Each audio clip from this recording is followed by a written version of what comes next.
වංචා දූෂණ කියන එක මේ පුද්ගලික දුබලකමක් නෙවෙයි මේ වලල්ලක් තිබෙනවා. පළමුකොට මේ වලල්ල පොඩි පට්ටම් කරන්න. ජනාධිපතිවරයා හොරකම් කරන බව ඇමතිවරු දන්නවා. එහෙම නැත්නම් හොරකම් කරන්න බෑ. ඇමතිවරු හොරකම් කරන බව ලේකම් දන්නවා. ලේකම් හොරකම් කරන බව අතිරේක ලේකම් දන්නවා. අතිරේක ලේකම් හොරකම් කරන බව අධ්‍යක්ෂක දන්නවා. අධ්‍යක්ෂක හොරකම් කරන බව නියෝජ්‍ය අධ්‍යක්ෂ දන්නවා. නියෝජ්‍ය අධ්‍යක්ෂක හොරකම් කරන බව ප්‍රධාන ලිපිකරු දන්නවා. ප්‍රධාන ලිපිකරු හොරකම් කරන බව ලිපිකරු දන්නවා. ලිපිකරු හොරකම් කරන බව මුරකරු දන්නවා. ඉතින් මේක උඩ සිට පහළ දක්වාම වෙනස් වෙන්නේ ප්‍රමාණය විතරයි. මොකද ජනාධිපතිවරයාට වංචා කිරීම සඳහා ලොකු ඉඩක් ඇදලා තියෙනවා. ඒකට ඔහුගේ පංගුව ලොකුයි. හැබැයි මුරකරුවට ඒක ලොකු විභවයක් ඉඩකඩක් ඇදලා නැහැ. ඔහුට ගැළපෙන පරිදි එක් කරගන්න. එන කොතනද වෙනස් කරන්න? වෙනස් කරන්න උඩි. උඩ ඒක ලෑස්ති නම් මේ රට පරිවර්තන කරන්න. උඩ ඉන්න කෙනා හොරකම් කරන්නේ මොකටද? තමගේ ජීවත් වීම පිළිබඳ ප්‍රශ්නයක් නෙවෙයි. කිසි නායකයෙකුට ජීවත් වෙන්න ප්‍රශ්නයක් තිබුණේ නැහැ. තමන්ට ඉන්න නිවහනක පිළිබඳ ප්‍රශ්නයක් තිබුණේ නැහැ. තමගේ දරුවන්ට අධ්‍යාපන ලබා දීම සඳහා ප්‍රශ්නයක් තිබුණේ නැහැ. ඔවුන්ගේ හොරකම ලොල් වීම. හැබැයි පොලිසිය මාත්තේ පාරේ ඉඳන් පගාව ගන්න ලයිට් බිල ගෙවා ගන්න. දරුවට සපත්තු දෙකක් ගන්න. එහෙම නැත්නම් ගෙදර ආහාර වේලා කරයි යන. නිසා ඒ වතරත් වෙනස්කමක් තිබෙනවා. අර මේ උඩ තියෙනවා හොරකමට ගිජු වීමක් තිබෙනවා. ඒක තරංගයක් ඔවුන්ගේ ලෝකේ. ඔබ මහා ජීවත් වෙන ලෝකේ නෙවෙයි. ඔවුන්ගේ ලෝකයේ මහා ධනෙ එක්රැස් කර ගැනීම තරංගයක ඉන්න. ඉතින් ඔතනින් වෙනස් කරන්න පරිවර්තනය කරොත් අපේ රට වෙනස් කරන්න පුළුවන්. ඒ නොවන තාක්කල් මම හිතනවා මේක වෙනස් කරන්න බෑ. මොකද උඩ සිට පහළට මේ ජාලේ එකිනෙකා අවබෝධයෙන් එකිනෙකා දැනගෙන ගලාගෙන එනවා.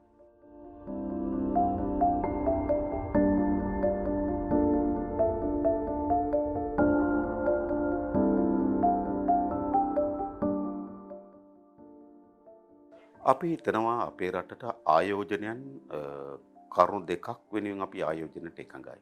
එක තාක්ෂණය.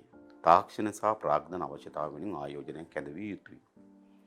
නමුත් මේ ආයෝජනයක් කැඳවීම සඳහා මේ මන විටත් ආයෝජන පාර්ශ්වයට ඉතාමත් හිතකර කොන්දේසි නිර්මාණය කරන්න පුළුවන් ආයතන සහ පනත් තිබෙනවා. එකක් තමයි ආයෝජන මණ්ඩලය සහ ආයෝජන මණ්ඩල පනත.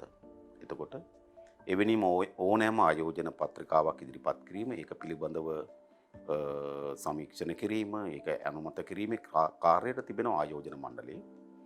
ඒ වගේම එම ආයෝජනය සඳහා කවර ආකාරයේ බදු සහන ලබා දෙනවාද කියන එකට ක්‍රමෝපායක සංවර්ධන පනත තිබෙනවා. විශේෂම 2008 වසරේ සම්මත කරපු. ඔබ දන්නවා සැංගිලා ව්‍යාපෘතියට. සැංගිලා ව්‍යාපෘතියට බදු සහන ලබා දුන්න ලැබුවේ ක්‍රමෝපායක සංවර්ධන පනත අනුව. රනිල් වික්‍රමසිංහ හම්බන්තොට වරාය විකුණුවාට පසුව එම හම්බන්තොට වරාය වෙනුවෙන් ක්‍රමෝපායක සංවර්ධන පනත හරහා බදු සහන ලබා දුන්නා.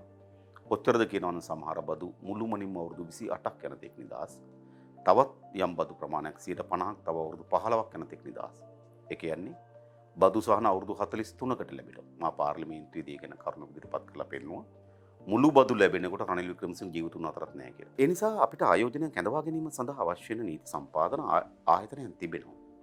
නමුත් පෝර්ට් සිටි ව්‍යාපෘතිය වෙනුවෙන් නව පනතක් සහ රටේ බලපවත්වන පනත් නීති 57කින් පෝර්ට් සිටි ව්‍යාපෘති ඉවත් කිරීමක්, තව 54ක් අවශ්‍ය ඕනෑම පරිදි සංශෝධනය කිරීම සඳහා මෙම වගන්ති ඇතුළත් කොට තිබෙනවා. ඒකෙන් කියන්නේ අපේ රටේ පොදු නීතියට යටත් නොවන, පාර්ලිමේන්තුවේ සම්මත කොට තී තිබෙන නීතියට යටත් නොවන ආයතනයක් පළාතක් ගොඩනැගෙනවා. ඒ වගේම මීට පෙර ආයෝජන මණ්ඩල පනත හරහා තිබෙන ආයෝජන කලාප තුල, මේක බියගම, කොග්ගල, කටුනායක ඕනෑම කලාපයක එහි ඇතුළුව එහි නේවාසිකින් නැහැ. ඔවුන් එළියේ සිට ඇතුළට වැඩට ගිහිල්ලා එනවා. නමුත් මෙම කලාපේ නේවාසිකින් ඉන්නවා. නමුත් අපේ රටේ පළාතක් ගොඩනගෙනවා, නේවාසිකයන් ඉන්නවා.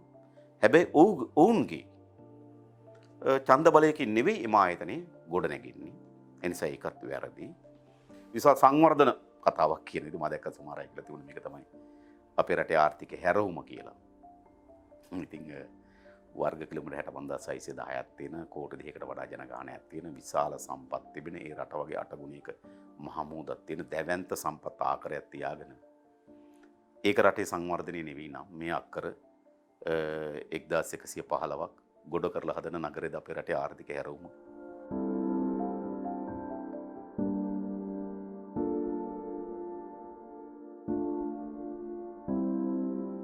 අපි හිතනවා අපේ රටේ ආණ්ඩුක්‍රම ව්‍යවස්ථාවෙනුත් පොදු ක්‍රියාවලියේදීත් දැන් පළාත් සභා යථාර්ථය බවට පත් වී තිබෙනවා. ඒ නිසා දැන් පළාත් සභාව කියන එක නැහැ දැන්. ඔය සභාවක් නම් ඒ සභාව ජනතාව විසින් තෝරාපත් කරගත යුතුයි. නමුත් පළාත් සභාවේ ක්‍රියාකාරීත්වය තනි පුද්ගලෙක් ආණ්ඩුකාරවරයෙක් මත තීරණය වෙලා තිබෙනවා. ඒ නිසා ඒ යෝග්‍ය නැහැ. ඒ නිසා පළාත් සභා මේ මොහොතේ පවතින එකක්.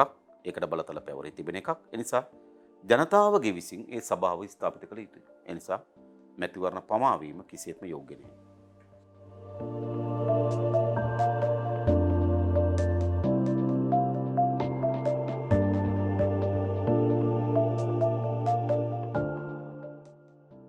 පළාත් සභා දැනට පළාත් සභා මැතිවරණ ක්‍රමය සංශෝධනය කරලා තිබෙනවා.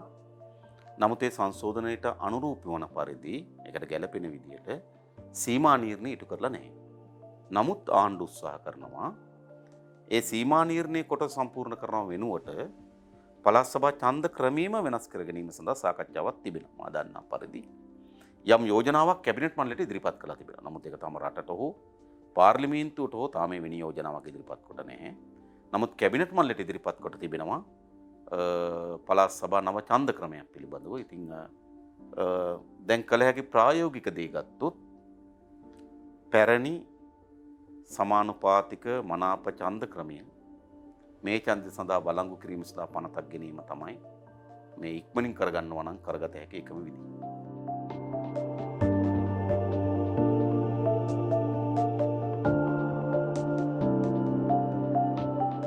අපි පළාත් සභා අපේ රටේ ස්ථාපිත වුණේ එකක් උතුරේ තිබුණු යුද්ධයට විසඳුමක් ලෙස, දෙක ඉන්දියානු දේශපාලන උවමනාවක් මත. දැන් අපි වැත්තොත් අවුරුද්දෙන් 1988 ඉඳන් අවුරුදු 33කට ආසන්න කාලයක් දැන් පළාත් සභා ක්‍රියාත්මක වෙලා තිබෙනවා. නමුත් හරි පැහැදිලි පළාත් සභා එම ගැටලුවට විසඳුමක් නොවන බව දැන් පැහැදිලි. එනිසා අපිට ස්ථාවරේ ඒ සඳහා පළාත් සභා විසඳුමක් නෙවෙයි. ඒක හරි පැහැදිලි. නමුත් දැන් පළාත් සභා ඔය දෙමළ මුස්ලිම් ජනතාව අතරේ ඒක තහවුරු වෙලා තිබෙන්නේ ඔවුන්ට ලැබුණු අයිතියක් ලෙස. ඔවුන්ගේ හිමිකමක් ලෙස. ඒ නිසා මා හිතනවා පළාත් සභා මේ නිශ්චිත මොහොතේ අහෝසි කිරීම ඔවුන්ගේ අයිතියක් පැහැර ගැනීමක් ලෙස තමයි අර්ථකථනය වෙන්නේ. මා හිතනවා එවැනි පැටලැවිල්ලකට යන්න පුළුවන් සුදුසු මොහොත නෙවෙයි මේක කියලා.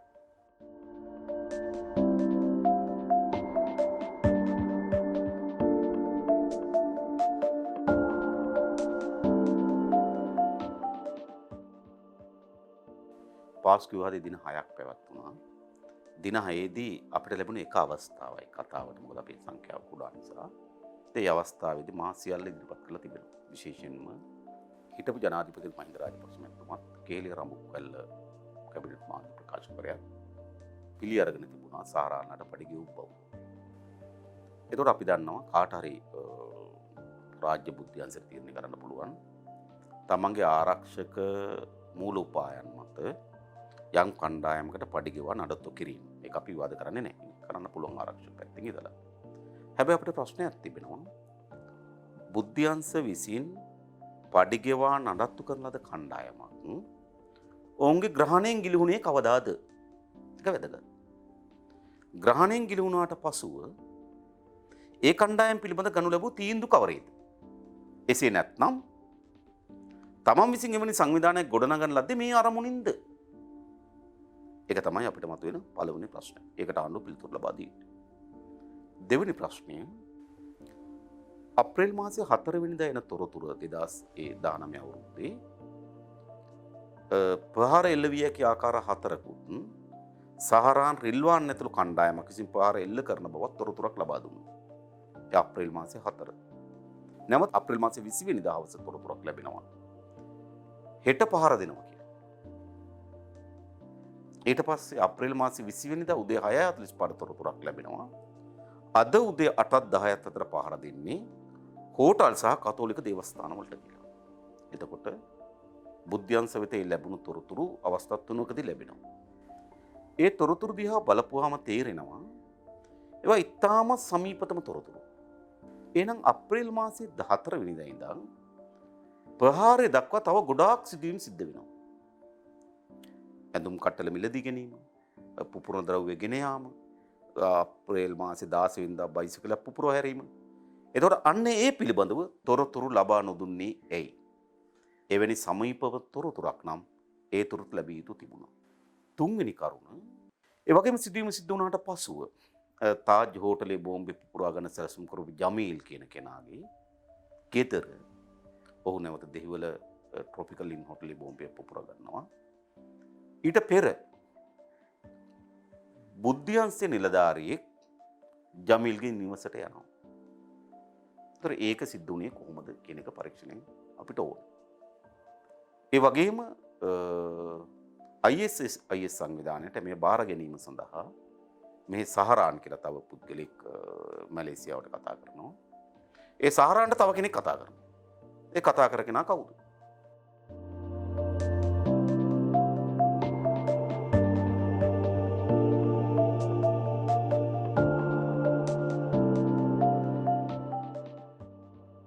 පලිගැනීම් කමිෂන් වාර්තාවේ නිර්දේශ ගණනාවක් ඉදිරිපත් කරලා තිබෙනවා. එහි එක් ප්‍රධාන නිර්දේශ ගණනාවක් තිබුණා. පැමිණිලි 78කට වාර්තාවක් ඉදිරිපත් කරලා තිබෙනවා. 136ක් ඔවුන් පරීක්ෂාවට භාජනය කරලා තිබෙනවා. ඒ 78න් කරුණු 10කට සිදුවීම් 10කට මාව වැරදිකරුත් කරලා තිබෙනවා. ඒ වාර්තාවේ නිර්දේශ ක්‍රියාත්මක කරන්න කියලා කැබිනට් මණ්ඩලයේ අනුමැතිය අරන් තිබෙනවා.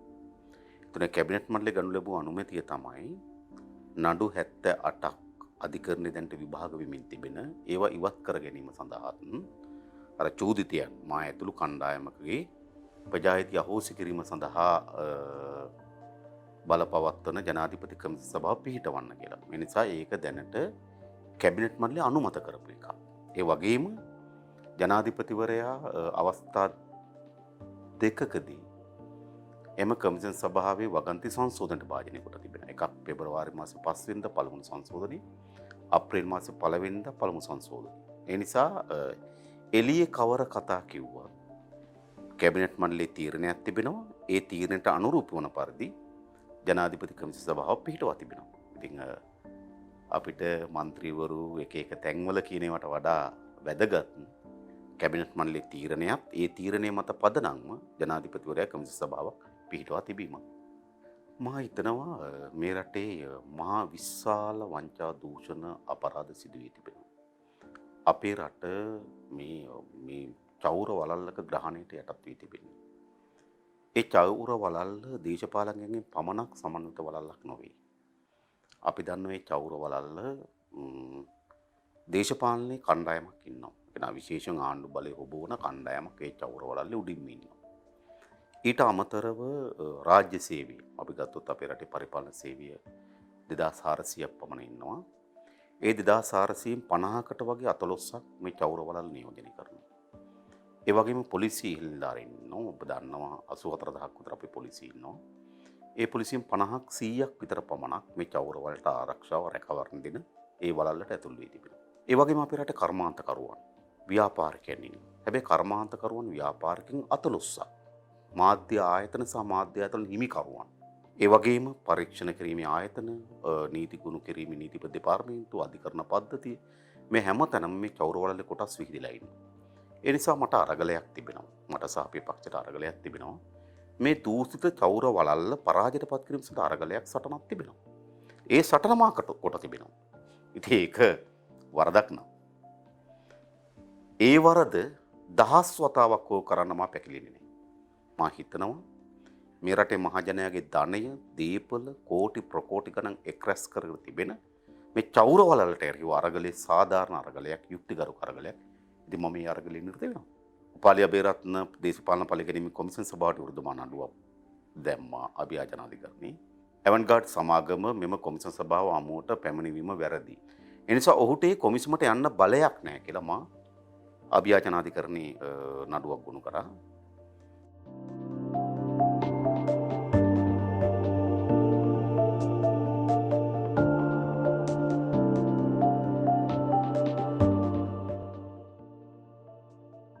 විශේෂයෙන්ම ත්‍රස්තවාදී වැළැක්වීම පනත සංශෝධනය කළා නැහැ තවම. නමුත් පැවති ආණ්ඩුව ත්‍රස්තවාදී වැළැක්වීම පනත වෙනුවට අලුත් පනතක් ගෙනීම සඳහා සාකච්ඡාවක් තිබුණා. දැන් සිදු වී තිබෙන දේ තමයි මේ ත්‍රස්තවාදී වැළැක්වීම පනතට එහි බලතල අනුව විවිධ වර්ගයේ රෙගුලාසි පැනවීමක් ජනාධිපතිවරයා විසින් සිදු කරනවා. උදාහරණයක් ගත්තොත් රඳවා තැබීමේ නියෝග සහ සාමාන්‍ය මහජන සාමය පවත්වාගෙන යාම සඳහා පොලිසියට තියෙන්නේ. පොලිසිය වෙනුවට හමුදාවන් කැඳවීම මෑත කාලේ ගෙසට් නිවේදනයක් නෙවෙයි රෙගුලාසියක් පැනෙවුවා. ඒ වගේම අවුරුදු එකහමාරක් වෙන කාලයක් රැඳවුම් නියෝග මත රඳවා ගැනීම සඳහා බලතල සහිත ගෙසට් නිවේදනයක් කරනු ලැබුවා.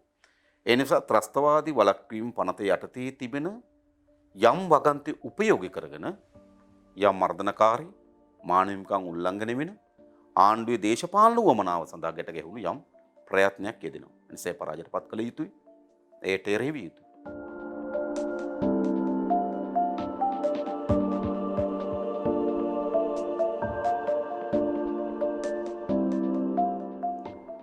මහ ජනතාවටත් රටටත් අපේ රටේ තියෙන ප්‍රධානම ප්‍රශ්න ආර්ථිකය. ඒ කියන්නේ මේ සියලු ප්‍රශ්නවල මූලය ආර්ථිකය. අනිත් සියලු අර්බුදයන් ආර්ථිකය විසින් ජනිත කරන ලද අර්බුදයන්. ඒ නිසා අපේ රට අද අවශ්‍ය වී තිබෙනවා මේ අනුගමනය කරමින් තිබෙන ආර්ථික මොඩලයේ වෙනුවට නව ආර්ථික මොඩලයක් අවශ්‍යයි. ඉතින් ආර්ථික මොඩලයක් ස්ථාපිත කළ හැකි වන්නේ දේශපාලන බලය අත්පත් කර ගැනීම විතරයි. ඒ කියන්නේ 1977 1947 ඉඳන් අපේ රටේ දේශපාලන බලය හිබෙව්වේ ධනපති පන්තියක් විසින්. එනිසාගේ ආර්ථික සැලැස්ම ඊට අනුරූපී වන සැලැස්ම. එනිසා අපේ රටට නව ආර්ථික සැලැස්මක් අවශ්‍ය නම් පහළ පන්ති මිනිස්සු බලය ගන්නවා. බලයගත්තු නව ආර්ථික සැලැස්මක් වුණේ ද මාස ගණනාවක් තිස්සේ නේද? වල්ලලි උවදුරු හේතු කොටගෙන උපවාස ගණනාවක් සිද්ධ වෙනවා රට පුරා.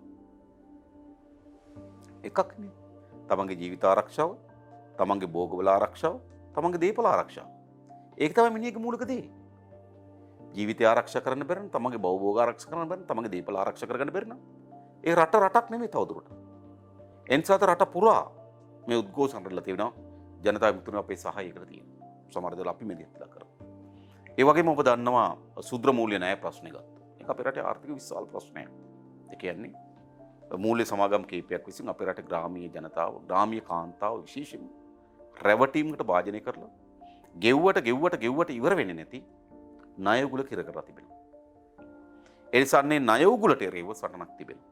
ඒ වගේම දීවර ජනතාව, ශිෂ්‍ය ව්‍යාපාරය, ඒ වගේම කම්කරු ජනතාව, අපි දන්නවා ඔබ දකින්න මෑත කාලයේ ගුරු සංගම් වල විශාල විරුද්ධතාවයක් ලැබෙමින් අපි ජනතා විමුක්තිය සහායවට ලබා දෙමින් තිබෙනවා. ඒ නිසා අපේ අරමුණ බවට පත් වෙන තව දුරටත් මේ රටේ ජනතාවට මේ අනුගමනය කරමින් තිබෙන ආර්ථික ප්‍රතිපත්තිය තුළ ජීවත් වෙන්න බැහැ කියන එක සමාජගත කරන එක ඒ ජනතාවට ඒත්තු ගන්නන එක තමයි අපේ ප්‍රධානම ක්‍රියාමාර්ග බවට පත් වී තිබෙන්නේ.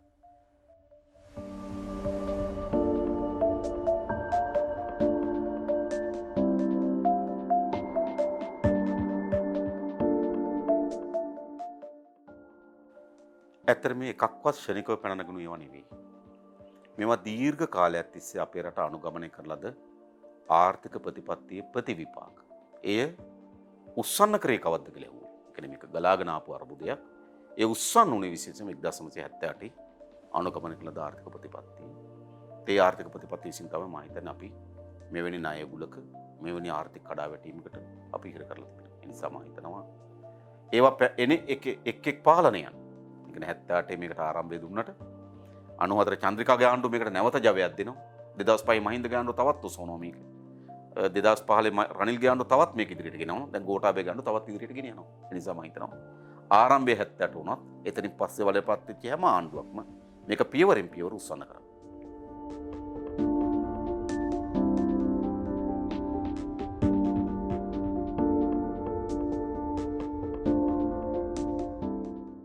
රෝණ සහෝදරයා කිව්වා රුසියානු සපත්තු අපිට ලොකු වැඩි. උස දේදාරේ මිනිස්සු සපත්තු ලොකු වැඩි. චීන සපත්තු අපිට පොඩි වැඩි. දාපි විසින් නිර්මාණය කරගන්න ඕන අපට ගැලපෙන සපත්තු. ඒ නිසා මාක්ස්වාදය වාමවාදය කියලා කියන්නේ මේ අර අච්චුවක් නෙවෙයි. ඒක ඕන තැනක ඉදිරිපත් ගන්න පුළුවන් මේ එහෙම එකක් නෙවෙයි. ඒක ගතික ගලාගෙන යන දෙයක් හැම වෙලාවෙම. ස්ථිතක දෙයක් නෙවෙයි. එනිසා වාමවාදී දේශපාලනයේ තියෙන ප්‍රධානම ගති ලක්ෂණය තමයි වෙනස් වීම. අපි මේ රටේ දේශපාලනය මේක විලද ව්‍යාපාරය. අපි හැමදාමත් කල්පනා කරා මේ ව්‍යාපාරය බවට පත් වී තිබෙන දේශපාලනය මහජන සේවය බවට පරිවර්තනය කරන්න ඕන. ඒක ඒ අරමුණමයි තන අපි මේ ඉටු කරන තෙක් ඉදිරියට යා යුතු දේශපාලනය. ඊළඟ අපේ රටේ ආර්ථිකය. අපි දන්නවා ආර්ථික වර්ධනයක් අවශ්‍යයි. ඒ වගේම ආර්ථිකය ප්‍රසාරණය වෙන්න ඕන. උදාහරණයක් ලෙස ගත්තොත් අපේ රටේ මුළු ජාතික ධනයෙන් වසරක නිෂ්පාදන ජාතික ධනයෙන් 38.8ක් භුක්ති විඳින්නේ ඉහළම ඉන්න 10%. පහළම ඉන්න 10%ට හම්බ වෙන්නේ ජාතික ධනයෙන් 1.1යි. අසමාන ආර්ථික බෙදීමක් තිබෙනවා. ඒ වගේම ගත්තොත් අපේ රටේ ආර්ථිකය පැතිරීම ගත්තොත් මම හිතන්නේ අපේ රටේ ආර්ථිකයෙන් 36.8ක් දෙන්නේ බස්නාහිර පළාත. උතුරු මැද පළාත ලබා දෙන්නේ 5%යි. ඌව පළාත 5%යි. දකුණු 9%යි. ඒ කියන්නේ මොකද්ද? ආර්ථිකයේ වර්ධන වුණාට ආර්ථික ප්‍රසාරණය වෙලා නැහැ. ඒ නිසා අපි ආර්ථික සැලැස්මේ තිබෙනවා ආර්ථික ප්‍රසාරණය කියලා. මොකද අපේ රටේ ජනතාව අපේ රටේ ආර්ථිකයේ මුහුණ දෙ තිබෙන සමාජීය ප්‍රශ්න තමයි ග්‍රාමීය දුප්පත්භාවය. දැන් ග්‍රාමීය දුප්පත්භාවය වෙනස් කිරීම සඳහා තිබෙන අරගලය අපි වෙනස් කරලා තියෙනවා. ඒ වගේම අපි හිතන මේ රට ගොඩනැගිය හැකි වන්නේ තනි පුද්ගලයන්ට නෙවෙයි සාමූහික ක්‍රියාකාරීත්වයට. ඒ නිසා සාමූහික ක්‍රියාකාරීත්වය සඳහා තිබෙන අපේ කැමැත්ත ප්‍රයත්නය අපි අත්හැරලා නැහැ. ඒ නිසා මම හිතනවා මූලධර්ම ලෙස ගත්තොත් මීට අවුරුදු 10කට කලින් කල්පනා කරපු මූලධර්ම තමයි තව තියෙන්නේ. හැබැයි මූලධර්ම ක්‍රියාත්මක කරන්නේ කොහොමද කියලා බැලුවොත් ඒ අතර වෙනස්කම් තියෙනවා. තාක්ෂණය ඇති වී තිබෙන වෙනස්කම්, ජාත්‍යන්තරය ඇති වී තිබෙන වෙනස්කම්, ලෝක බල ගැටුම් වල ඇති වී තිබෙන වෙනස්කම්, මිනිස්සුන්ගේ සිතුම් පැතුම් ආකල්ප වල ඇති වෙන වෙනස්කම්, ඔවුන්ගේ වමනාන් වල ඇති වෙනස්කම්. අන්නේ වෙනස්කම් වලට අනුරූපී වන පරිදි අපි උපක්‍රමික වැඩපිළිවෙලක් හදා ගන්නවා අරුණකොට අපේ මූලික බේස් එක ඒක මම හිතන මූලික පදනම අපිට වෙනස් කරගත්ත යුතු දෙයක් නැහැ කියලා තමයි අපි හිතන්නේ.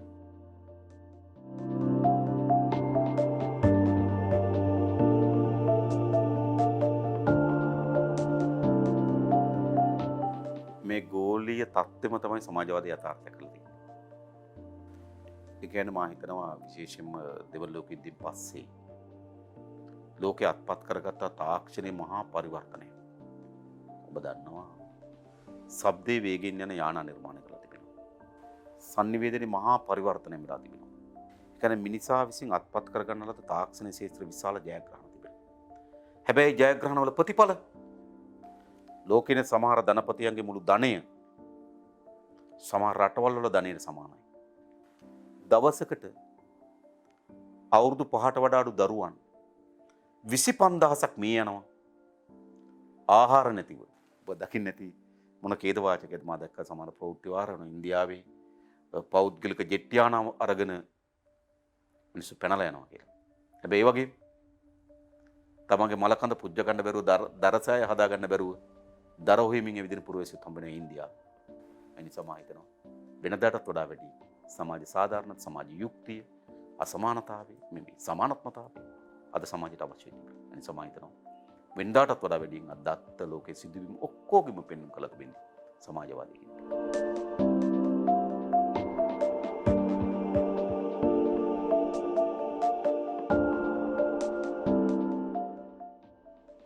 දැන් ඔය තියෙන පාර්ලිමේන්තු ගෝරියනේ.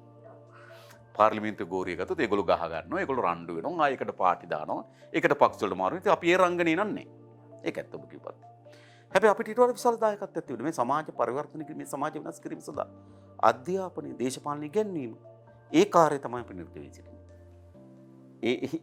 ඒ ගාල ගෝට්ටි අපේ නෑ. ඒක මම හිතන්නේ අපි මොකද ඒක බොරුවක් නේ.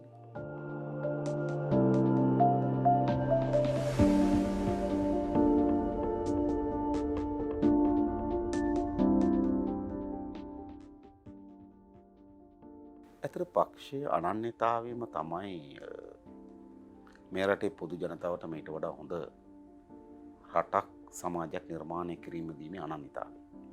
මොකද අපිට ගොඩනැගිය යුතු අනන්‍යතාවය තමයි මේ රටත් මේ සමාජයත් මේට වඩා යහපත් ලෙස පරිවර්තනය කිරීම සඳහා අනන්‍යතාවය.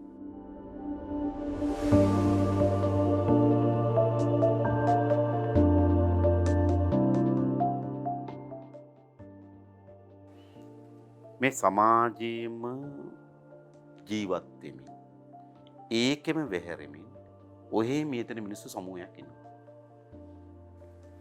මේක අතිශය අසාධාරණ ලක් වෙච්ච සමාජයක්. ඒ සමාජය ඇතුලේ අසාධාරණ තමන්ට දැනෙන්නේ නැහැ වගේ කියලා ජීවත් වෙන කණ්ඩායමක්. ඔහේ ඉපදෙනවා. ඔහේ මොනවා හරි කරනවා. ඔහේ මැරලා යනවා. අපි එහෙම නෙමෙයි. අපි මේ විනාශය දැකලා ඒ විනාශය අපිට අපේ දුවදරුවන්ට අතිශය විනාශකාරී කියලා දැකලා ඒ විනාශය අපේ රට අතිශය විනාශකාරී අන්තයකට ගෙන යනවා කියලා දැකලා ඒ වෙනස් කිරීම සඳහා අපි අරගල කරනවා. මම හිතනවා ඔවුන් පොදු ජනයා සහ අපි අතර වෙනස්කම ඉන්නේ. බොහෝ දෙනා මේ தત્ත්වයේ නිහඬව දරා ගනිමින් මේ தત્ත්වයට අනුගත වෙමින් මේ தત્ත්වය ඇතුලේ ජීවත් වෙනවා. අප මේ தત્ත්වයේ තේරුම් අරගනිමින් මේ වෙනස් කිරීම සඳහා අරගල කරනවා. ඒක රැඩිකල් පරිවර්තනයක් විප්ලවීය පරිවර්තනයක් වෙන්න පුළුවන් ඒක. ඒක එහෙම තමයි.